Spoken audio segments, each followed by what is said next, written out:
नमस्कार, आदाब, सत श्री अकाल। स्वागत है आप सभी का हुजूर क्लासेज बालेश्वर में। आप सभी को राष्ट्रीय एकता दिवस के पर्व की हार्दिक बधाई और शुभकामनाएं। राष्ट्रीय एकता दिवस जो कि हमारे लौह पुरुष सरदार वल्लभ भाई पटेल की जन्म जयंती के रूप में हम मनाते हैं। सबसे पहले आज हम इस वीडियो के अंदर सरदार वल्लभ भाई पटेल का सामान्य परिचय देखेंगे, फिर उनका राजनीतिक सफर के बारे में अध्ययन करेंगे, फिर अपन देखेंगे कि सरदार वल्लभ भाई पटेल ने किस प्रकार से आजादी में सहयोग किया, किस प्रकार से भारत को एक सूत्र में बांधने का प्रयास और सफलता प्राप्त की। तो देखते हैं सामान्य परिचय। सरदार वल्लभ भाई पटेल का जो पूरा नाम है वो था वल्लभ भाई झवेरभाई पटेल। इनको लौह पुरुष के नाम से जाना जाता है और इनके पिता का नाम है झवेरभाई और इनकी माता का नाम है लाडवाबाई। लाडवाबाई। सरदार वल्लभ भाई पटेल का जन्म 31 अक्टूबर 1875 को हुआ था गुजरात के एक छोटे जिले नाडियाड के अंदर और इनके पुत्र का नाम दया भाई है और इनकी पुत्री का नाम मणिबेन है। सरदार वल्लभ भाई पटेल की मृत्यु 15 दिसंबर 1950 को हो जाती है। ये तो है इनका सामान्य परिचय। अब हम देखते हैं सरदार वल्लभ भाई पटेल का राजनीतिक सफर, किस प्रकार से उन्होंने राजनीतिक सफर की शुरुआत की। तो साथियों, आप सभी जानते हो कि 1915 के अंदर हमारे भारत में गांधी जी का आगमन हुआ और राष्ट्रीय आंदोलन की बागडोर गांधी जी ने संभाली और वही शुरुआती दौर था और उस समय खेड़ा सत्याग्रह हुआ और खेड़ा सत्याग्रह के अंदर 1918 को सरदार वल्लभ भाई पटेल ने अपने राजनीतिक सफर की शुरुआत की और गांधी जी के सहयोगी के रूप में उभरे और वहां का कार्यभार संभाला। फिर बाद में अपन आगे देखते हैं तो सरदार वल्लभ भाई पटेल ने अहमदाबाद म्यूनिसिपल बोर्ड का गठन किया जो कि 1924 में किया था।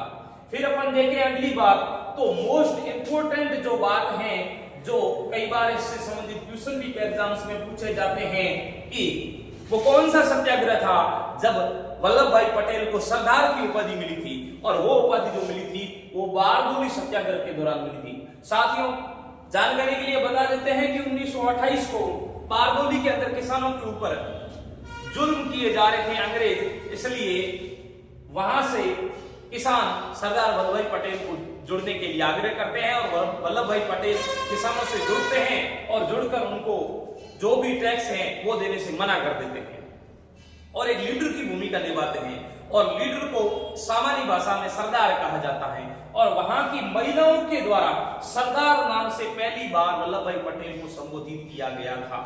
ये एक मोस्ट इंपोर्टेंट बात है। फिर अपन देखें कि कांग्रेस का कराची अधिवेशन होता है 1931 में। कब होता है साथियों? 1931 में। 1931 के कांग्रेस के कराची अधिवेशन के अंदर इनका एक बहुत ही जोशीला और मार्मिक भाषण आया था और वो जो भाषण था वो किस संबंध में था? भगत सिंह, राजगुरु और सुखदेव, तीन स्वतंत्रता सेनानियों को 1931 में फांसी दे दी गई थी अंग्रेजी सरकार के द्वारा और जिसी के उपलक्ष्य में 1931 को सरदार वल्लभ भाई पटेल ने कराची अधिवेशन में एक बहुत ही अच्छा भाषण दिया था और उस भाषण के बाद सरदार वल्लभ भाई पटेल का नाम पूरे भारत के अंदर गूंजने लगा।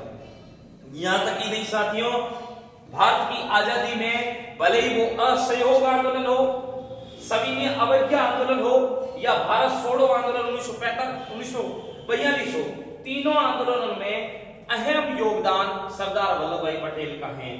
अब ये तो आजादी के पहले की बात है, लेकिन आजादी मिलने के बाद सरदार वल्लभ भाई पटेल ने किस प्रकार से भारत को एकजुट किया वो अपन देखते हैं। भारतीय स्वतंत्रता अधिनियम 1947 लाया गया और इस अधिनियम को लाने में सरदार वल्लभ भाई पटेल का बहुत बड़ा योगदान है। इसी प्रकार स्टेट विभाग बनाया गया, राज्य विभाग, और जो राज्य विभाग था उसका गठन जून 1947 में किया गया। उसके भी अध्यक्ष किसको बनाया गया? पटेल साहब को बनाया गया। इन्होंने प्रमुख रियासतों का एकीकरण किया। तो साथियों, अगर आप बात करें तो हमारा भारत 17 ब्रिटिश राज्यों में और 565 देशी रियासतों में बंटा हुआ था। ये 565 देशी रियासतें और 17 ब्रिटिश राज्य 17 जो ब्रिटिश राज्य हैं उनको तो भले ही हमने अपने आधिपत्य में ले लिया, लेकिन 565 देशी रियासतों को एकीकरण करना बहुत बड़ी एक हमारे लिए कठिन काम था, और उसको पूरा करने के लिए सरदार वल्लभ भाई पटेल ने बीड़ा उठाया और इन 565 देशी रियासतों को एकीकृत किया और वर्तमान भारत को हमारे सामने लाकर पेश किया। लेकिन कुछ प्रमुख रियासतें थी जो हमारे भारत के अंदर मिलना नहीं चाह रही थी या फिर उनको मिलने में अड़चने आ रही थी, और उनको एकीकृत करने में भी सरदार वल्लभ भाई पटेल ने अहम योगदान निभाया, और जिसमें है जोधपुर। इस जोधपुर के जो वर्तमान में हम भारत के अंदर देख रहे हैं, कहते हैं कि जोधपुर को पाकिस्तान में विलय करने पर साइन किए जा रहे थे, लेकिन उससे पहले ही सरदार वल्लभ भाई पटेल ने जोधपुर को भारत के अंदर मिला लिया। वहीं त्रावणकोर के महाराजा हैं, वो अपने आप को स्वतंत्र रखना चाहते थे, लेकिन वल्लभ भाई पटेल ने त्रावणकोर को समझा बुझा के भारत के अंदर विलय कर दिया। वहीं जूनागढ़ जो कि पाकिस्तान की सीमा के पास था, तो वहां का एक बात जो सामने आती है कि उन्होंने जूनागढ़ में जाके वहां के महाराजा को समझाया कि आपको भारत में रहने ही भलाई है, पाकिस्तान में जाने से आपके साथ अन्याय होगा, और जूनागढ़ को भी भारत के अंदर मिला दिया।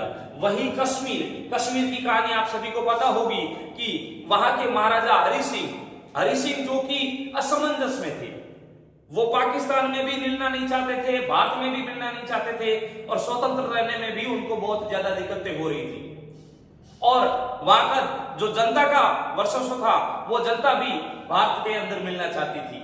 इसलिए हरि सिंह के ऊपर बहुत ज्यादा कसमकस का हाल था।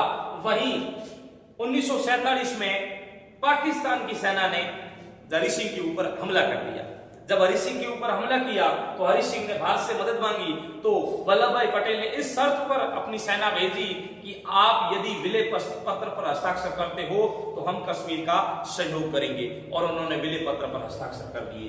और सबसे बड़ी गले की फांस बनी हुई थी हैदराबाद, और हैदराबाद के जो निजाम थे वो हैदराबाद के निजाम पाकिस्तान के अंदर मिलना चाहते थे या फिर खुद स्वतंत्र रहना चाहते थे, जो कि भारत के जस्ट बीच में है।